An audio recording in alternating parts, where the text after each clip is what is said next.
Okay, this is my critical response for redeployment. I'm not in my usual recording space, so you're a little bit lower than usual. I don't have a tripod with me. So this is redeployment and the woman question. In class this past Thursday, we discussed Phil Clyde's short story collection, Redeployment, and how it fits into the lineage of war narratives we established in the class, as well as where it sits in a modern understanding of the Iraq War. One issue we touched on in class that did not get much exploration, that deserves it, is the lack of perspective given to women in the book. In particular, the three stories that have women characters that warrant the most exploration of this topic are Bodies, In Vietnam They Had Whores, and War Stories. Each of these three stories has women in notable roles, in which they play the role of sexual objects or motherly caretakers, on occasion both, with the attempt of adding nuance falling flat. The narrative never enters the perspective of any of these women, and often these women are mistreated or seen as lesser by the men in the stories. Looking first at Bodies, we get what is one of the most fleshed out woman characters in the entire collection, with Rachel, the ex-girlfriend of our narrator. We learn that she is a pacifist and that she disapproves of our narrator's choice to join the military. This eventually leads to them breaking up while he is away. They stay in contact to some degree, and when he comes back from his deployment, he goes to visit her. The scene is upsetting to read for a few reasons, but the narrator's inner monologue is the most disturbing aspect of the scene. He guilts her into lying next to him in bed, and begins to think when she finally does, crazy thing was, now I didn't want to. I mean, to curl up with this girl who'd made me beg? I was a veteran. Who was she? This immediately increases any uncomfortable feeling that was already present in the scene that could possibly lead to assault on Rachel. This is especially emphasized when just a few pages earlier, he reflects on a woman he met, which he refers to by her age, 38. She gets drunk with her friend, him, and one of his friends. They then go to her friend's house, where he takes her to a different room. The narrator writes, I shut the door. She looked up at me like she was scared, and I was also scared. But I knew what I was supposed to do. She was very drunk, gave no verbal or physical consent, and looked scared of what was about to happen. But he went ahead with having sex with her anyway. By the time the scene with Rachel occurs, there's fear in the reader's mind of what he might do to her. By not getting into women's mind in this particular story, the reader is forced to sit with the fear of what the narrator might actually do to the women he interacts with. We are given enough to know that these are women who are vulnerable, whether emotionally or physically, which the narrator might take advantage of. The reason he knows 38's age is because she mentioned it multiple times to emphasize that she does not do things like go out and hook up with strangers. Rachel is uncomfortable in the narrator's presence. We know she is a pacifist and that she is somewhat frail. It creates a dynamic in which the reader is trained to look at women as victims in the wake of our narrator. His experiences in mortuary affairs has made him lose empathy for other human beings, and he weaponizes those feelings against women. We get a somewhat similar dynamic in sections of In Vietnam They Had Whores.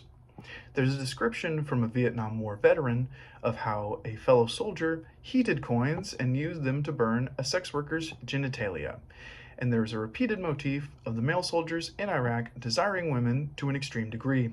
Again, as a reader, we have already been trained by other stories to worry for the women these soldiers will have to come in contact with. However, it is subverted somewhat at the end of the story when the narrator does get to be with a sex worker. He has a fairly meaningless sexual encounter with a stripper named Nancy. Then he waits for his friend to be done so they can leave. When he looks across the room, he describes the women as, quote, the sad women on stage. Some looked zoned out, on something for sure. Were the women actually sad or on something? We do not know. What we do know is that the narrator and his friend, Old Man, want to be around these women for some kind of comfort. Old Man knows the women by name and has been with more than one of them, and the narrator describes one of these women as looking like his mother. These women exist somewhere between sexual objects and comforting mother-like figures. According to the Center for Naval Analyses, there were more than 170,000 women enlisted around the time these stories took place, making up around 15% of total enlisted members of the military. By all means, there should be women in some of these stories that exist in roles beyond civilian, sexual object, or desk clerk. There are passing mentions of women enlisted in some of the stories, but no real soldier characters, and definitely no point of view characters are women. One might claim this is because Phil Cly is writing what he knows. He was a man in the military. However, he was a desk clerk himself. He worked in the PR wing of the military, so each of the characters he writes about in this collection do not reflect his own personal experiences of war. So again, it begs the question, where are the women soldiers? Where are the women in point of view roles?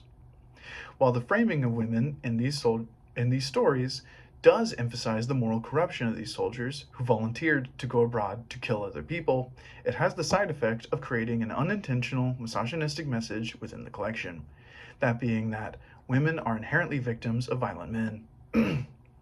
In war stories, there's a woman who is a veteran alongside the two male veterans who are telling the story of an IED that exploded, scarring one of them permanently. Jessie, the woman veteran, is told to have gone through some real war shit. This conflicts with the idea this paper has presented so far. But while it is told to the reader that she is strong, it is in contrast to other women. The narrator often refers to her experiences in war as having a war dick. She is put in contrast with her friend, Sarah, who is pretty and liberal. And when the character is first introduced, the narrator points out that Jesse does things he has seen no other woman do. The implication is that Jessie is an exception to the rule and not just another woman in the wide spectrum of womanhood and gender expression. This is also not a narrator we have been led to think of as unreliable or misogynistic. Throughout the story, he regularly corrects his friend Jenks's story in his head because he remembers it more clearly. He also makes a point of saying he did not vote in the 2008 presidential election. These are things that lead a reader to believe that he is supposed to be a realist who sees things as they are. Yet, he sees Jessie in contrast to other women because she acts with integrity and toughness.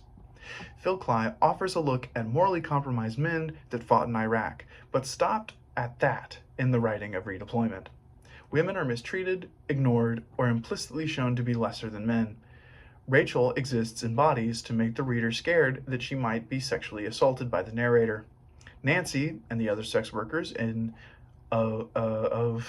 Vietnam, They Had Whores, exist to offer comfort, both physically and emotionally, to the men. Then, when a woman is introduced in the collection to complicate this misogynistic thread, she still ends up existing to drive home certain misogynistic ideas about how women are inferior to men by being presented as a woman that is good because she acts in a way that aligns with men.